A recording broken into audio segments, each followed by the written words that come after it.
Manimanjari Sagar BC మహిళా సంక్షేమ సంఘం రాష్ట్ర అధ్యక్షురాలు. ఈరోజు మేము మహంకాళి అమ్మవారికి, ఉజ్జయిని మహంకాళి అమ్మవారికి మహిళా సంక్షేమ సంఘం ద్వారా బహుజన బోనాలని పెద్ద ఎత్తున బోనాలని అమ్మవారికి సమర్పించడం జరిగింది. దీనికి మేము బహుజన బోనాలు చేయడం దానికి ముఖ్య కారణం ఏంటంటే, మేము కొన్ని సంవత్సరాలుగా బీసీల మందరము మా జాజుల శ్రీనన్న జాతీయ అధ్యక్షులు వారి ఆధ్వర్యంలో ఎన్నో ఉద్యమాలు చేశాము. రాష్ట్ర వ్యాప్తంగా కాకుండా ఢిల్లీ వరకు కూడా వెళ్ళి ఉద్యమాలు, ధర్నాలు చేసి మొత్తం రాష్ట్రమే కాకుండా దేశాల్లో ఇతర రాష్ట్రాలకు కూడా తిరిగి ఉద్యమం చేశాం. అయితే కేంద్ర ప్రభుత్వం కానీ రాష్ట్ర ప్రభుత్వం కానీ మేము కులగణన చేయాలి, మేమెంతో మాకంతా అనే రిజర్వేషన్లు మాకు కల్పించాలని, దానికి కులగణన చేయాలని చెప్పేసి ఎంత వినవించుకున్న రోడ్ షోలు చేసినాము, ధర్నాలు చేసినాము, వినతి పత్రాలు ఇచ్చినాము, ప్రెస్ మీట్లు పెట్టినా కూడా వినట్లేదు.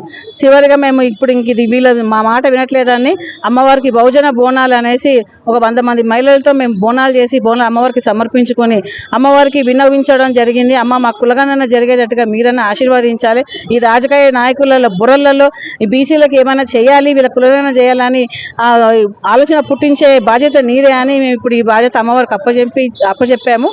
తద్వారా మాకు కులగణన జరిగి మేమెంతో మేము కూడా రాజకీయంగా, ఆర్థికంగా, ఉద్యోగం, విద్యా పరంగా కూడా మేము మా బీసీలందరం కూడా ఎదగాలని కోరికతో ఈరోజు మేము బహుజన బోనాలు చేయడం జరిగింది. ఇప్పుడైనా రాష్ట్ర ప్రభుత్వము, కేంద్ర ప్రభుత్వం దిగొచ్చి మా కోరికను మన్నిస్తారని చెప్పేసి, బీసీల కులగణన చేస్తారని చెప్పేసి, మాకు రిజర్వేషన్లు పెంచుతారు, మేమెంతో మా వాటా మాకు ఇస్తారని ఆశిస్తున్నాను. Thank you.